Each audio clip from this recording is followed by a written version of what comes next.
We're going to cross down to ACT Party HQ where David Seymour is standing very by. Good evening, David. You gave a speech pretty early on in the evening. You feeling confident, are you? Well, look, what will be, but we wanted to thank all of our supporters and those in the Epsom electorate for returning me as their MP, and it looks like about 200,000 New Zealanders who have asked ACT to stand for them and bring in this team to speak for them in the Parliament, and that's what we intend to do and do it well. So about 25% of the voters counted, and you're looking like you're getting 7.6% of that, which gives you 10 MPs. What do you reckon the final numbers are going to be for you tonight? Look, I don't have any way of predicting that. I mean, it depends if the voting booths that were reported early in the night are similar to the ones that are reported late in the night. What I do know is that we're going to have, 9, 10 or 11 ACT Party MPs on the final count, and that is going to be a very high quality contribution to the standard of debate in our Parliament and our politics. We will raise perspectives and ideas on behalf of people that often aren't heard, and we're going to ultimately be there with a mission of making a better future for New Zealand through better policy. That's what's defined the last 6 years. Now we're just going to be doing it with a lot more people. Isn't it a bit bittersweet though, because you don't have a dance partner, do you? Well, look, I mean, there was a time, Lisa, when I did have a dance partner, and that was sort of mixed, really, wasn't it? So what I would tell you is that ultimately ACT's mission is quite different from National's. We are here not only to beat Labour, but actually to change your future and make a better tomorrow through better policy. And I think part of the reason that they're having some trouble tonight is because they haven't had that kind of a mission. So what we'd say to people over the next 3 years... Have they let you down? Because if you want to make big change, you want to be in government to make big change. So has the National Party let you down in some way, do you think? Oh, look, they don't owe me anything. They run their own race. But what I do know is that a party vote for ACT now and in 3 years' time is going to be a party vote to actually improve New Zealand through better policy. I think of what we have now, well marketed, but frankly not well delivered. And we're going to be there to hold them accountable and also propose better solutions. Jerry Brownlee was on a few minutes ago and he seemed to be suggesting that some people might have made a mistake in voting for ACT in the sense that they thought it would help National. What do you think of that? Yeah, look, I can understand that he's in a frustrated place, but in my experience, criticising the voters or saying the voters are wrong is not actually the right way to do politics. What you've got to remember is that this is the night that belongs to the New Zealand people, and they're the ones that we want to serve. Did National, were they too kind to you during the campaign, David, in the sense that Judith Collins said you'd make a great Deputy Prime Minister, that you were one of her favourite MPs. Would they have been better to keep you at arm's length? Look, I mean, you have to ask their strategists. I mean, we've really tried as hard as possible to stay out of the he said, she said aspect of politics. What we've campaigned on is, look, this virus ain't going anywhere and we've got to be smarter in the way we adapt. This debt's unsustainable, we've got to be honest about it. And then we've got to look at what sort of policies will allow us to rebuild a country we can all be proud of. And that'll remain our focus over the next few years, because the world's changed and our small island nation has to change with it. Was some politician too kind or too mean to another one? I guess that's just politics. So potentially you're bringing 9 others in there. Are any of them panicked by the thought of that?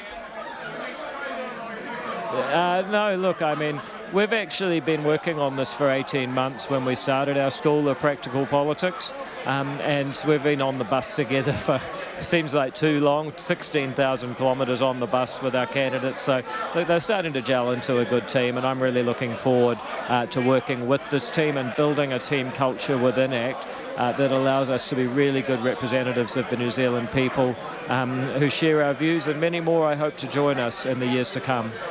Thanks for joining us. That is ACT Party leader David Seymour joining us from his headquarters down there at the waterfront in Auckland. 26.7% of the vote returned in ACT, sitting there on about 7.6% of the vote, which David Seymour was saying there gives him, well, 9 friends, Corin. Yes, a lot of new names coming in under ACT. Let's go back to the Labour Party headquarters. Claire Szabo, Labour Party president, has been kindly waiting for us. Thank you very much. I know you'll be in hot demand. Claire, at 50%, with 26% of the vote returned, are you affording yourself a bit of a smile here? There is a massive swing underway to Labour. Well, it is hard not to start to feel a bit of excitement here at the Labour camp after such a very long campaign and a long year. But of course, we're also very aware that it is still early, and we do know that the night can change dramatically up and down for all sorts of races. So we are watching on the edge of our seats at this stage. Jerry Brownlee, Nationals campaign manager, felt that 40% was a reasonable mark to start making a concession, in his case, potentially an island. Is that about right, 40%, where you would start relaxing a bit more? Oh, listen, Jerry Brownlee will have his own metrics on that. Well, what's yours? But certainly, it is going to be a long night for us. I think one of the things to bear in mind is that there are an awful lot of seats that are in play, and seats that have never been in play before, and we're not quite sure what's going to happen with those. So we're going to be watching with a lot of interest as our people who've been working very hard have very exciting races throughout the evening. Yeah, so it's going to be a great night for us, and we'll see how that all pans out. Let's talk about some of those, starting with Ireland. Did you ever imagine that Labour would have enough of a swing to win Ireland, which is traditionally a wealthy, conservative part of Christchurch? It's fair to say that there's an awful lot of seats in play this election that we wouldn't have expected to be in play in past elections, and some of the work that we've done to plan for our future has had to depend on modelling rather than historic data, because it doesn't exist at this level. So we are in brand new territory, and it's going to be a fascinating night. Tell us a little bit about Sarah Pallett, who may be upsetting Jerry Brownlee there. You know, what sort of a campaign did she run, or was it, it seems extraordinary. Sarah Pallett is a wonderful candidate of ours. She's run an energetic campaign, a great campaign. Sarah's known not only for her great work locally, but she's also someone who's been extremely supportive of candidates around the country, and particularly plays a strong leadership role inside our party for the women's sector. So she's a great advocate, and she's a fine candidate, and she would make a wonderful MP. We will see where that all ends by the end of the night. Yeah. The interesting thing is, as you say, it's not just a city electorate like Ireland. You've got East Coast, Kerry Allen leading there, looking like she may be able to take out that seat as well. There are others in rural areas as well. So, yeah, where do you start? And there's absolutely no reason to think that, there's no reason to think that those rural seats wouldn't support Labour at this time after the wonderful leadership that we've had from our Prime Minister and from the whole team. So it's really wonderful to see those seats being in play, and the potential for really winning some of those tonight. What do you have a plan for the evening? When would we expect to see the Prime Minister down with you? So I think it's a little bit fluid tonight. As you see, things do depend on what we learn and how quickly it comes out. Things are going a little differently this year from in previous years, largely because of the number of advance votes that have been cast, and so voting is being counted a bit quicker this time. So a little bit unclear yet. You will need to wait and see.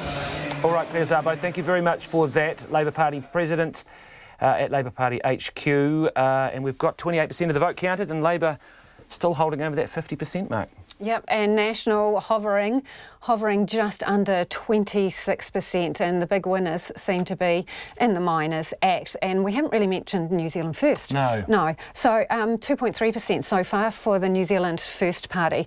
But I think we have Debbie Ngarewa-Packer standing by, who is obviously the co-leader of the Māori Party. Kia ora, Debbie. Kia ora, how are you? I'm very well, thanks. How do you think things are going for your party? Looking at the 7 seats online, at the results at the moment, Labour ahead in all 7. What do you think your prospects are, or where your strongest prospects are still this evening?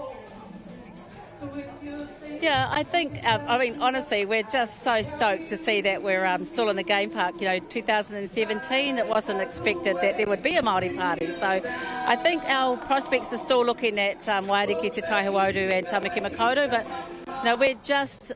we've arrived here just so excited to see that clearly the message of Believe in Māori is working, and we're still in the game, which is exciting at this time of the night. You still think you've got a chance against Adrian Rurafi? Oh, absolutely. Look, we went into this believing that we had a chance, and we'll continue to stay optimistic about this. But again, it's unprecedented election. It's been and we're sort of seeing that with some of the results that are coming out. But for us, this has been about starting. It's the beginning of our campaign. We've got a lot of focus on 2023, and we're really excited with the fact that we're still very close, and that's great. If not a seat tonight, what would you hope to have achieved? I think what we have seen that we've achieved is that we've reinvigorated the Party Māori. We've brought out policies that I think have really made an impact and will be out to challenge, and hopefully there's some that actually Labour will look at seriously. They are transformational, and that's the attitude that we need to have in a post-COVID environment. So I think that we've made a big dent, and we had such a long way to come back from, and the fact that we've arrived here like this with 7 solid candidates and still very close is more than we could have expected. So we're really optimistic.